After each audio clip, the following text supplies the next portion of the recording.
తప్పు ఎవరు చేసినట్లు, శిక్ష ఎవరికి వేస్తున్నట్లు అనే ప్రశ్నకి మీ సమాధానం? లేదు, చాలా కరెక్ట్ అండి. ఇప్పుడు ఎందుకంటే దీంట్లో అధికారులని ఇప్పుడు మేము బాధ్యులను చేస్తూ కూడా ఆల్రెడీ ఈ రోజే మేము తయారు చేసాం రిపోర్ట్స్ కూడా.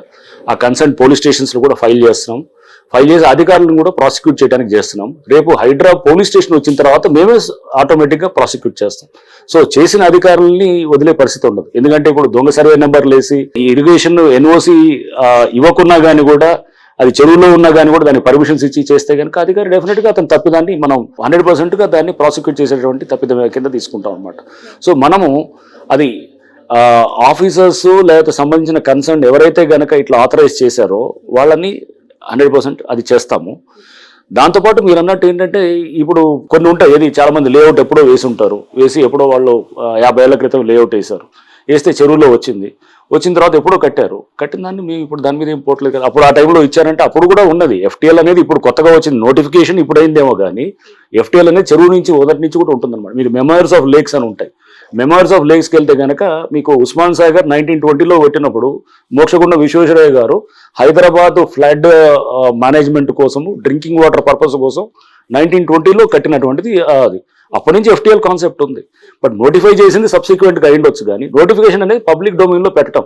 బట్ ఎఫ్టీఎల్ అనేది అప్పుడు మనకు చూస్తే ఉంటాయి, ఏది పోల్స్ లెక్క పెట్టి స్తంభాల లెక్క అది మన కడీల లెక్క పెడతారు, పెట్టి మీకు అది దట్ ఈస్ అది కూడా నోటిఫికేషనే.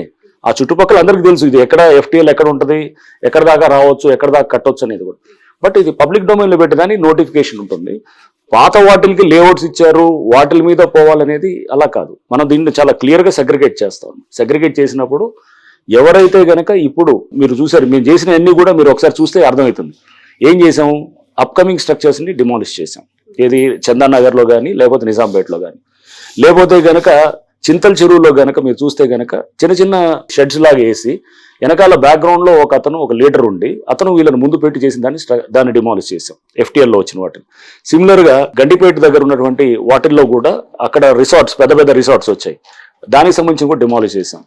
బొమ్మురుకు దావులలో కూడా అప్కమింగ్ స్ట్రక్చర్స్ ఏదైతే కనుక కడుతున్నారో ఆ పక్కన కట్టినవి ఆల్రెడీ ఎప్పుడు ఉన్నాయి 3-4, దాన్ని డిమాలిష్ చేయలేదు, కడుతున్న దాన్ని డిమాలిష్ చేసాం. సో మీకు చూస్తే అట్లానే ఎన్ కన్వెన్షన్ని డిమాలిష్ చేయడానికి కూడా ఎందుకు కారణం, అదే ఆ కన్వెన్షన్ దానికి పర్మిషన్స్ లేవు. పర్మిషన్స్ లేకుండా ఎఫ్టీఎల్లో ఉంది. సో ఎఫ్టీఎల్లో ఉందా లేదా ఇదంతా అనేది డిస్కషన్ పేపర్స్ మీద ఉండొచ్చేమో కానీ అక్కడికి వెళ్ళి చూస్తే ఎవరికైనా కానీ ఒక నేకెడ్ ఐకి మనకు అర్థమైపోతుంటుంది. ఆ నీళ్ళల్లో వచ్చి అలలు వచ్చి అక్కడ గోడకి ఏది ఆ రిటెన్షన్ వాళ్ళకి తగులుతున్నప్పుడు అది చెవుల్లో ఉందా లేదా అనేటువంటి గుడ్డని చెప్పగలుగుతాడు అనమాట. 2 సార్లు ఎక్స్ వేదికగా 1 అంగుళం గజం స్థలం కూడా నేను కబ్జా చేయలేదు, లేదంటే ఎంక్రోజ్ అవ్వలేదు, పక్కాగా పట్టాలు ఆయన తీసుకుని నేను అక్కడ కన్స్ట్రక్షన్ చేశానని చెప్పి నాగార్జున చెప్తున్నారు. మోరో స్టే కూడా రాలేదని మీరు అన్నారు, వచ్చిందని అక్కడ నుంచి వస్తుంది. ఏం జరిగింది అసలు? నోటీసులు ఇచ్చారా ఫస్ట్ ఆఫ్ ఆల్ మీరు ఎన్ కన్వెన్షన్ కి? పట్టా ల్యాండ్ అనేది ఫస్ట్ ఒక దానికి మనకు క్లియర్గా ఉండాలి. పట్టా ల్యాండ్ అనేది మీరు చూస్తే గనక శిఖం పట్టాస్ అంటారు.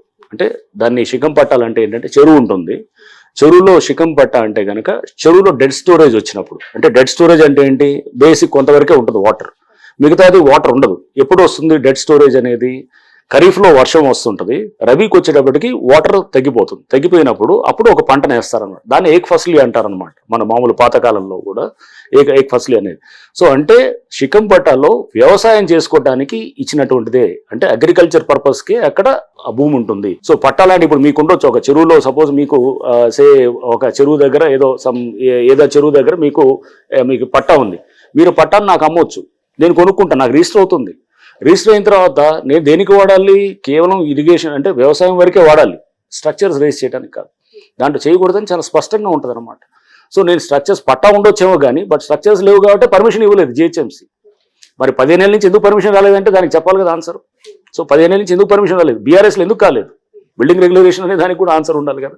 సో అది పట్టా ఉండొచ్చేమో కానీ but it is not meant for raising structures. పెళ్లిళ్ళు ఈ రోజు ఒకటి రేపు ఒకటి ఉన్నాయి, ఆ పెళ్లిళ్ళు చేసుకోవాల్సిన వాళ్ళు వచ్చి అక్కడ చాలా గోల చేశారు అనేది నిజంగానే. ఆ ఇంటీరియర్స్ కావచ్చు, ఏసీస్, లైట్స్, అక్కడ ఉన్న కొన్ని గూడ్స్ లైక్ సోఫా సెట్స్ అవన్నీ కూడా వాళ్ళకి ఆ ఓనర్ అనే వరకు అథారిటీ ఉంటుంది, కొనుక్కొని అందులో పెట్టుకుంటారు. నోటీస్ ఇవ్వటం వల్ల ముందస్తుగా అవి వాళ్ళు క్లియర్ చేసే అవకాశం ఉండేది కదా. సో పూర్తిగా అక్కడ నోటీస్ ఇచ్చామండి. నోటీస్ ఇవ్వలేదని ఎందుకు అనుకుంటున్నారు, నోటీస్ ఇచ్చాము, we have followed the due process.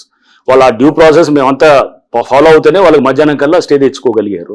So మీరు ప్రాసెస్ ఫాలో అవుతూనే చేస్తాం. కొంతమంది ఒకళ్ళిద్దరికి ఇబ్బంది అయి ఉండొచ్చు, వాళ్ళకి మ్యారేజెస్ ఇబ్బంది అయిందంటే కనుక సో మీకు బెంథమ్స్ థియరీ ఆఫ్ యూటిలిటేరియన్ ప్రిన్సిపల్ అని ఒకటి ఉంటుంది. బెంథమ్స్ యూటిలిటేరియన్ ప్రిన్సిపల్ ఏంటంటే maximum good for maximum people అనమాట. అంటే ఎక్కువ మందికి మంచి చేసేది అది కావాలన్నమాట. ఒకళ్ళిద్దరు నష్టపోతారని చెప్పేసి 98-99% మంచి చేసేదాన్ని ఆపరనమాట. సో ఒకళ్ళిద్దరు అనే దానికి డెఫినెట్గా వాళ్ళకి దానివల్ల నష్టం అయిండొచ్చేవో కానీ నేను కాదనలేను. వాళ్ళ మ్యారేజ్ పెట్టుకునే దానికి డిస్టర్బ్ అయిండొచ్చు. బట్ దానివల్ల ఓవరాల్గా మీకు సమాజం మీద వచ్చినటువంటి ఇంపాక్ట్ కూడా మనం చూడాలన్నమాట. ఏదైనా డిపార్ట్మెంట్ సంచలనాల డిపార్ట్మెంట్ మీకు వస్తుందా, లేదంటే మీ చేతిలోకి వచ్చినాక ఆ డిపార్ట్మెంట్ సంచలనం అవుతుందా? నాకు ముందు నుంచి కూడా ఒక క్యూరియస్, రంగనాథ్ గారు ఏది చేసినా ఒక సంచలనం. చివరికి ఈ రోజు మీ ఇంటి దగ్గర సెక్యూరిటీ పెడితే కూడా అది ఒక వార్త అయిపోయింది స్టేట్ వైడ్ గా కూడా. మెడికో ప్రీతి ఇష్యూ, అమృత ప్రణయ్ ఇష్యూ అవ్వచ్చు, లేదంటే ట్రాఫిక్ ఇష్యూ, కార్స్ కి బ్లూ ప్రింట్ కి సంబంధించి అప్పుడు చాలా సెన్సేషనలిజం అయింది. ఇప్పుడు హైడ్రా కూడా అదే కోలోకి వచ్చేసింది. అంటే సెన్సేషన్ ఎందుకైతే నాకు తెలియదు కానీ, బట్ నేను ఒక స్టెప్ 2-3 స్టెప్పులు ముందుకు వెళ్తాను. సపోజ్ మీరు ఒక గాంజాది నల్గొండలో ఉన్నప్పుడు గాంజాది పట్టుకున్నాం అనుకోండి, అక్కడతో ఆపేది ఉండదు అనమాట.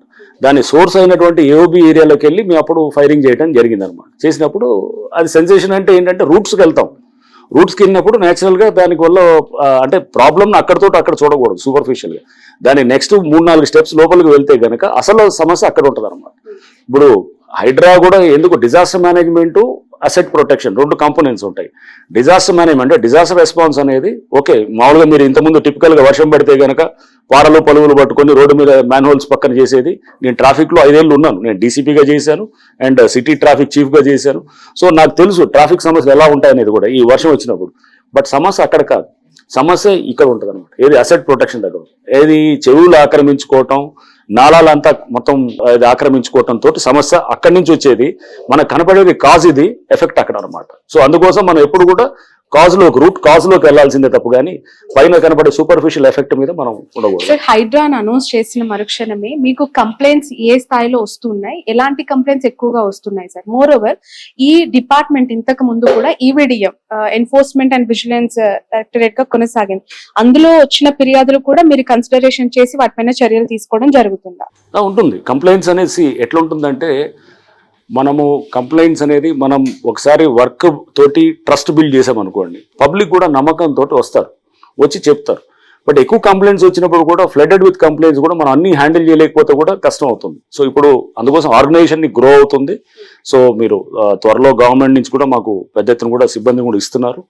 అదంతా కూడా బహుశా ఇట్ టేక్స్ అబౌట్ నేను అనుకోవటం ఒక 15 రోజులు 1 month అంతా అవుతుంది. అయ్యేటప్పటికి ఇంకా మాకు మోర్ నెంబర్ ఆఫ్ టీమ్స్ రావటము, more number of complaints handle చేసే మెకానిజం వస్తున్నప్పుడు ఇది ఉంటుంది. బట్ కంప్లైంట్స్ ఆటోమేటిక్గా ఐ టేక్ ఇట్ యాజ్ ఒక, మీకు అంటే ఫర్ ఇన్స్టెన్స్ వరంగల్ వెళ్ళాను నేను. వరంగల్ పోలీస్ కమిషనర్కి వెళ్ళినప్పుడు ఫస్ట్ వెళ్తే ఎవరు లేడు, అసలు ఒకళ్ళిద్దరు కూడా రావట్లేదు. ఎప్పుడైతే మనం ఒక 5 కేసులు 10 కేసులు హ్యాండిల్ చేసే విధానం చూసినప్పుడు పబ్లిక్ ట్రస్ట్ అనేది నమ్మకం కలిగితే కనుక న్యాచురల్గా అక్కడ ఇక రోజుల తరబడి క్యూలు పెట్టి వచ్చేవాళ్ళు, అంటే వ్యవస్థలో ఎక్కడో చోట పరిష్కారం దొరకాలని కోరుకునే వాళ్ళు ఉంటారు అనమాట. వాళ్ళకి ఎక్కడో ఒక రే ఆఫ్ హోప్, అంటే ఒక చిన్న ఎక్కడో ఆశ అనేది కనబడినప్పుడు వాళ్ళు వెల్కమ్ అండ్ దాన్ని నిలబెట్టుకోవడానికి ట్రై చేస్తాం. సో నేను చేస్తానని నేను అనట్లేదు కానీ ఓ ప్రయత్నం అయితే, గట్టి ప్రయత్నం అయితే చేస్తాం. ఆ చేసే క్రమంలో ఇప్పుడు ఎక్కడున్నా కానీ కూడా ఇప్పుడు కంప్లైంట్స్ వస్తున్నాయంటే కనుక ఐ టేక్ ఇట్ ఒక మంచి పరిణామంగానే తీసుకుంటాను. ఐ డోంట్ సే దట్ దాన్ని నెగిటివ్గా తీసుకోను. జనాలు ఓకే ట్రస్ట్ మనం బిల్డ్ చేస్తున్నాం ఏమో అని అనుకుంటాం, ఇంకా జాగ్రత్తగా బిల్డ్ చేయాల్సిన అవసరం ఉంటుంది. ఎందుకంటే ఆ బాధ్యత ఇంకా మనం జాగ్రత్తగా తీసుకెళ్ళాలి. ఎందుకంటే ఇంతమంది నీతో నమ్మకంతో వచ్చినప్పుడు నువ్వు దాన్ని ఇంకా ముందు తీసుకెళ్లాలంటే ఇంకా నమ్మకంగా పనిచేయాల్సి వస్తుంది. హైడ్రా అనేది ఒక్కసారి ఏర్పాటు చేసిన తర్వాత ఇది ఒక పొలిటికల్ హైడ్రామాగా మారిపోయిన పరిస్థితి. కౌంటర్స్ రీకౌంటర్స్ అనేక పార్టీస్ నుంచి కూడా కొనసాగుతూ ఉన్నాయి. ఒక పార్టీ వాళ్ళు అంటున్నారు మిమ్మల్ని సంకిలం చెరువు పైన నిర్మించిన ఎడ్యుకేషనల్ ఇన్స్టిట్యూట్స్ ఎంఐఎం కి సంబంధించి కూల్ చేసే దమ్ముందా అని మిమ్మల్ని ప్రశ్నిస్తున్నారు. మరొకరు అంటారు నాది తప్పు ఉంటే నేను అక్రమంగా కడితే వచ్చి కూల్ చేయండి అని ఇంకోరు చెప్తున్నారు. అసలు మీకు ఏం ప్రెషర్ అనిపించట్లేదా సార్? ఈ పొలిటికల్ అఫిలియేషన్ ఏ విధంగా డ్రైవ్ చేస్తుందంటే దానికి పొలిటికల్ ఎవరికి వాళ్ళు మీకు దమ్ముందా, మీకు ఇది ఉందా అది ఉందా అనే దానికి నేను రియాక్ట్ కాదలుచుకోలేదు. అవన్నీ కూడా ఎవరికి వాళ్ళు వాళ్ళ పొలిటికల్ వాళ్ళ కంపల్షన్సో లేకపోతే వాళ్ళ ఇంట్రెస్ట్ని డ్రైవ్ చేసుకోవడానికి చేసేటటువంటి వాటికి I don't need to react ఎవరికి కూడా. సో మాకు అక్కడ చేసేటప్పుడు ఒక పద్ధతి క్రమం బట్టి పోతాము.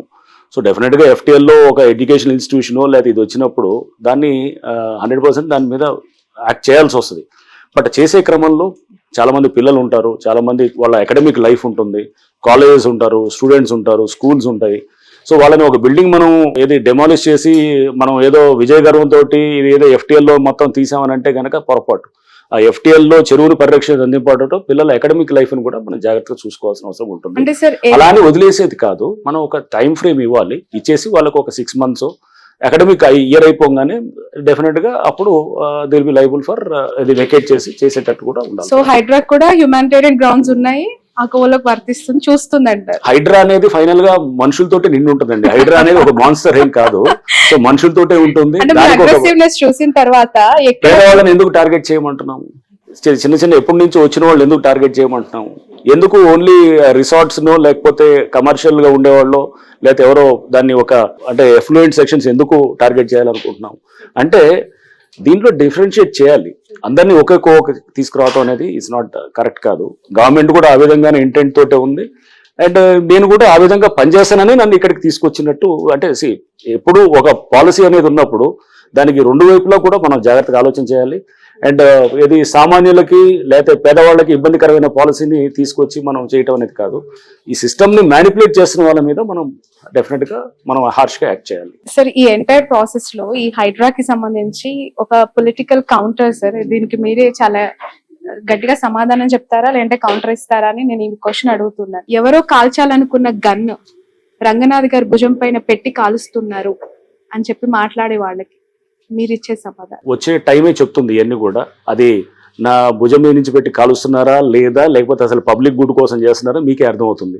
So time only will tell, మీరే చూస్తారు కదా. సార్ నాలాల పునర్వ్యవస్థీకరణ అవ్వచ్చు, చెరువుల పరిరక్షణ అవ్వచ్చు, బఫర్ జోన్ కి సంబంధించి తిరిగి మన ప్రకృతిని మనం కాపాడుకోవాలి అనే నినాదం బాగుంది. కానీ ఆల్రెడీ ఒక చరిత్రలో కనుమరుగైపోయిన చెరువులకి తిరిగి పునర్వైభవం వస్తుందా హైడ్రా ద్వారా అంటే? ఎందుకంటే అసలు అక్కడ చెరువు ఉందా నాలా ఉందా తెలుసుకోలేని అనేక స్ట్రక్చర్స్ ప్రస్తుతం హైదరాబాద్ లో కనిపిస్తూ ఉన్నాయి. అది ఖచ్చితంగా సాధ్యం అంటారా? అంటే మీరు ఎక్స్ట్రీమ్స్కి వెళ్ళొద్దు. అనేది ఆల్రెడీ 100% ఆక్యుపై అయిన చెరువుని కాదు, అట్లీస్ట్ ఇప్పుడు 60% 50% ఉన్న చెరువుని కాపాడుకోవచ్చు. అండ్ కొంతవరకు ఉన్నదాన్ని రివైవ్ చేయడానికి ట్రై చేస్తాము. మరి పూర్తిగా పోయిన చెరువునంతా కూడా నేను తీసుకొచ్చి 100% ఉన్నదాన్ని మళ్ళీ పూర్తిగా చెరువుని రివైవ్ చేస్తానని అనట్లేదు. బట్ ఒక సీరియస్ అటెంప్ట్ అనేది చేసినప్పుడు ఇప్పుడు లాట్ ఆఫ్ డిస్కషన్ జరుగుతుంది. ఇన్నాళ్ళు బఫర్ జోన్ అంటే తెలియదు, FTL అంటే తెలియని వాళ్ళు ఇప్పుడు ఏంటి అనేది తెలుసుకుంటున్నారు.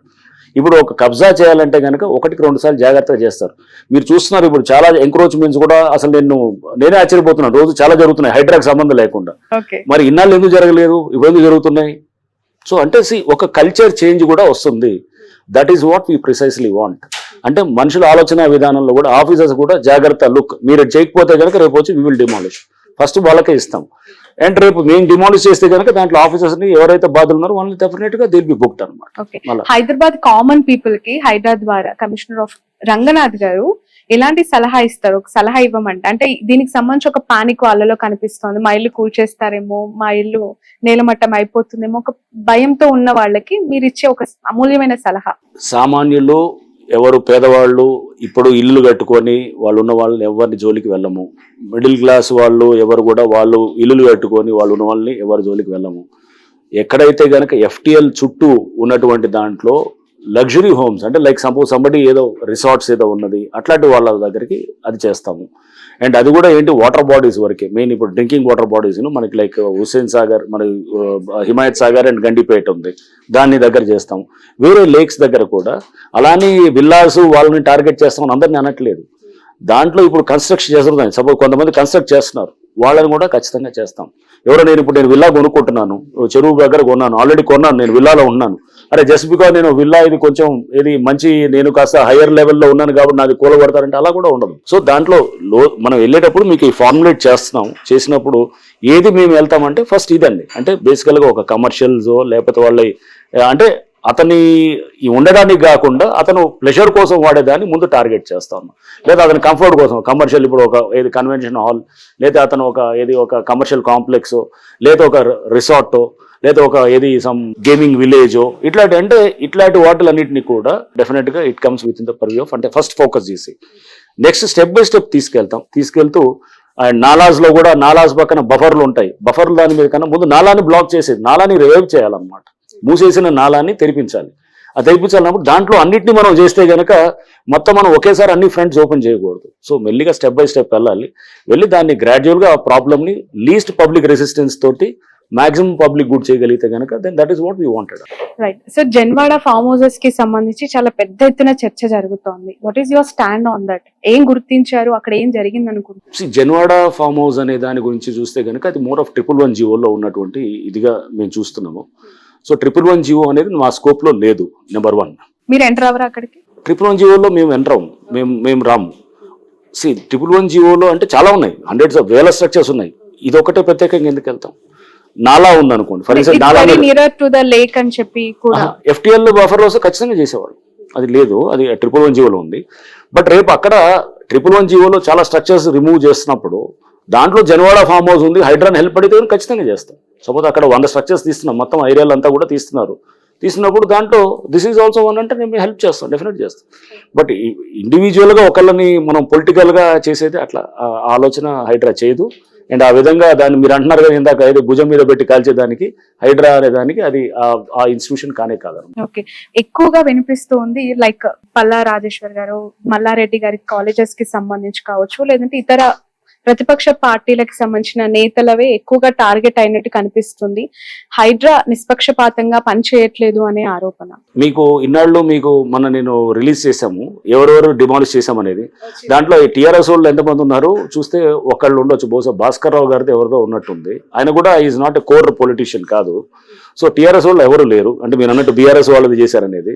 సో అది ఫస్ట్ ఆఫ్ ఆల్ అప్రహెన్షన్, ఆరోపణలు, అది నేను అప్రహెన్షన్కి రియాక్ట్ కాకూడదు. సో ఇది నెంబర్ 2 ఇస్ కొంతమంది MIM వాళ్ళది వి డిమాలిష్డ్. అండ్ దాంట్లో బీజేపీ వాళ్ళు కూడా ఉన్నారు, కాంగ్రెస్ వాళ్ళు కూడా ఉన్నారు, కాంగ్రెస్ వాళ్ళే కూడా చేసినప్పుడు న్యాచురల్గా అన్ని పార్టీలు ఉన్నప్పుడు ఇక మరి ఈ ఆరోపణ ఎందుకు వస్తుంది?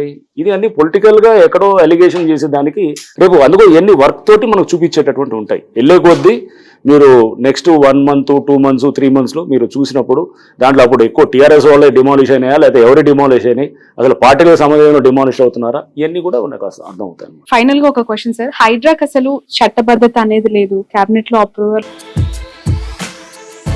Sun, celebrating 20 years of excellence in education. Come join us.